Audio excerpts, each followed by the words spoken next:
If you had walked into the room at that exact moment, you would have believed the decision had already been made. Not because of the documents, but because of how confidently they spoke. My father didn't even look in my direction when he said it. There's no need to complicate things. He was never really part of this. A few people smiled. Someone let out a quiet laugh. And just like that, the narrative settled into place, simple, clean, unquestioned. What no one in that room realized was that the only version of the will they understood was already outdated. The room smelled faintly of sandalwood and old paper. It was my grandfather's memorial, held in the central hall of our ancestral house. Relatives filled the space, some seated on white-covered chairs, others standing near the walls, whispering in low tones that carried more curiosity than grief. At the front, a long wooden table held framed photographs, incense sticks, and a neatly stacked set of documents. The will. My father stood beside it, one hand resting casually on the table as though it already belonged to him. My mother sat nearby, composed, occasionally nodding as distant relatives offered their condolences. I stayed toward the back, not hidden, just unacknowledged. When the lawyer finished reading the formalities, my father cleared his throat and stepped forward. "There's no need to complicate things," he said, his voice carrying easily across the room. "My son has never really been involved in the family matters. He preferred to stay independent." A few people shifted, some glancing in my direction. He smiled lightly, almost indulgently. "So naturally, the estate has been structured around those who actually contributed." A soft ripple of laughter moved through a small cluster near the front. Not loud, not cruel, just enough. I didn't move. My mother added, almost as an afterthought, "He'll be fine. He's always chosen his own path." Someone behind me murmured, "At least they are being practical." The lawyer adjusted his glasses but didn't interrupt. The documents remained closed. And no one noticed that I hadn't reacted at all. Because by then, I wasn't listening to what they were saying. I was waiting for them to finish. They didn't realize something had already shifted. There's a particular kind of silence that follows when people decide who you are without asking. It isn't loud. It doesn't need to be. It settles into conversations, into assumptions, into small decisions made on your behalf. Over time, it becomes structure. I had seen it before, how easily people confuse visibility with involvement. If you're not constantly asserting your place, they assume you don't have one. I never corrected them. Not because I agreed, but because correction, at the wrong time, only reinforces the frame they've already chosen. Have you ever noticed how quickly people label quiet as absence? How often restraint gets mistaken for weakness? If you're someone who understands the value of not reacting immediately, you'll recognize this pattern. And if you've ever been dismissed in a room where you knew more than you said, you probably understand how that moment feels. You don't need to announce it. You just wait. If that kind of perspective resonates with you, you'll know why some stories are better followed all the way through, and you may want to follow along for more like this.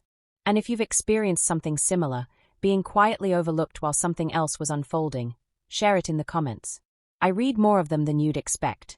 But this time was different. Our family had always operated on a very clear hierarchy. At the top was my grandfather, decisive, structured, and deeply private about anything that mattered. Below him, my father, visible, vocal, involved in every public-facing decision. To everyone else, he was the natural successor. My mother managed the social layer, relationships, appearances, maintaining cohesion between extended relatives. Together, they formed what most people assumed was the center of control. And then there was me. Officially, I was the one who had stepped away. I didn't attend every meeting. I didn't sit in on every discussion. I wasn't present when decisions were announced. So they gave me a role that fit that narrative. Detached, independent, peripheral. It made things easier for them. I remember one dinner, years ago, when a distant uncle asked about a land acquisition the family had been negotiating. Before I could respond, my father answered for me. He doesn't really deal with that side of things. I let it pass. Another time, during a smaller gathering, my mother joked lightly, "He's more interested in ideas than responsibilities." There was no malice in it. Just positioning. And over time, positioning becomes expectation. Expectation becomes assumption. And assumption becomes reality, at least on the surface. They assumed my position would never change. My grandfather never corrected them either. That was the part most people missed. He listened more than he spoke, especially in larger gatherings. When others filled the room with explanations and opinions, he would simply observe. But when something actually mattered, he didn't call meetings. He called me. Not publicly. Not formally. Just quiet conversations, usually late in the evening, in his study where the air always carried the scent of old books and polished wood. He would ask questions that didn't sound important at first.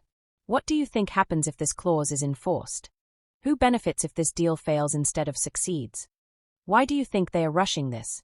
I answered carefully, not to impress him, but to understand the question behind the question.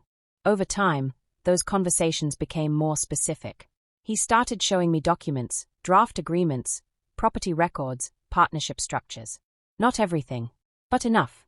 Enough to see patterns. Enough to understand how decisions were actually made. And more importantly, where they were recorded. Because in our family, as in most, the real authority didn't sit in conversations. It sat in documentation. Signatures. Clauses. Timing. Access reveals what visibility hides. 3 weeks before the memorial, I received a message from my grandfather's lawyer. It was brief. Your presence is required for a final review. No explanation. No context. I went. The meeting was held in the same office that had handled our family's legal matters for decades. Neutral space. No relatives. No interruptions. The lawyer placed a set of documents in front of me. This is the final structure, he said. I didn't respond immediately. I read. Carefully. Because the structure wasn't what people expected. Assets had been divided, yes, but not in the way they would be announced. Control mechanisms were embedded in conditions. Execution rights were assigned separately from ownership. And certain decisions, critical ones, were tied to a specific authorization. Mine. Not entirely. Not visibly. But enough. There's a clause you need to acknowledge, the lawyer added, sliding a single page forward. It outlined a contingency, activation conditions that would only come into effect under specific circumstances. Public misrepresentation. Unilateral asset claims. Procedural bypass. I read it twice. Then I signed. Not because I was claiming anything, but because I understood what had already been set in motion. By the time they made their announcement, the outcome was already decided.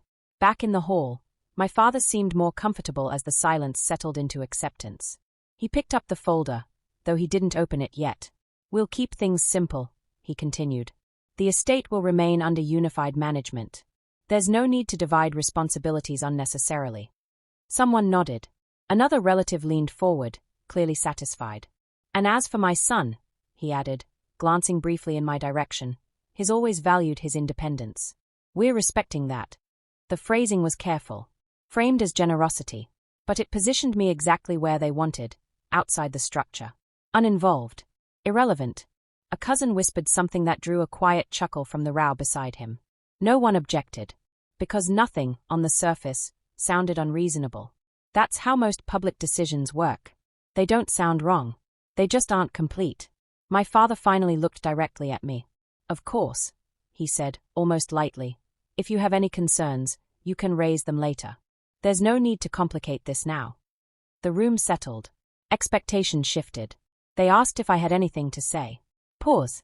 I stepped forward. Not quickly. Not hesitantly. Just enough to close the distance between where I had been standing and the table where the documents rested. I think it would help, I said, my voice even, if we refer to the executed version of the will. The lawyer looked up immediately. My father's expression didn't change, but his hand paused slightly over the folder. This is the executed version, he replied. I shook my head, just once. The final execution includes an addendum, I said. Dated 3 weeks ago. A small shift moved through the room. The lawyer opened the folder. Flipped once. Then again. He stopped, adjusted his glasses, and pulled out a separate document that hadn't been visible from the top. The addendum outlines conditional authority over asset management. I continued, not raising my voice. Specifically in cases where public representation does not align with documented structure. No one spoke. The clause activates under the current statement, I added. The lawyer cleared his throat. That is correct. My father finally looked at him, then at the document, then back at me. Silence expanded. Somewhere in the room, a chair shifted softly against the floor. It didn't happen all at once. There was no immediate reaction, no dramatic interruption. Just a gradual change in attention. Someone in the second row leaned forward, trying to see the document more clearly. Another person pulled out their phone, likely messaging someone else in the room. The quiet confidence that had filled the space earlier began to thin. The lawyer spoke again, this time more carefully. "The addendum does not alter ownership distribution," he said, choosing his words precisely. "But it does assign execution authority under specified conditions." No one needed further explanation. They understood enough. My mother's posture shifted almost imperceptibly. Not defensive, just recalibrated. My father closed the folder slowly. He didn't argue. He didn't dismiss it. Because the document was already part of the record. And everyone in the room had just watched it become relevant. Control doesn't disappear loudly. It transfers. And once people see it happen, they adjust faster than they question it. The conversation ended shortly after. Not abruptly, just without the certainty it had started with. Relatives dispersed in small groups, their conversations quieter now, more measured. I stepped outside into the courtyard, where the air felt cooler. A few minutes later, my father joined me. He didn't stand too close. "We should talk," he said. His tone was different. Less declarative. More controlled. I wasn't aware that clause would be interpreted this way. I nodded slightly. "It's written clearly," I said. He exhaled slowly. "This doesn't need to become complicated," he continued. "We can align on how things are presented moving forward." There was no apology. No confrontation. Just negotiation. My mother appeared at the doorway but didn't interrupt.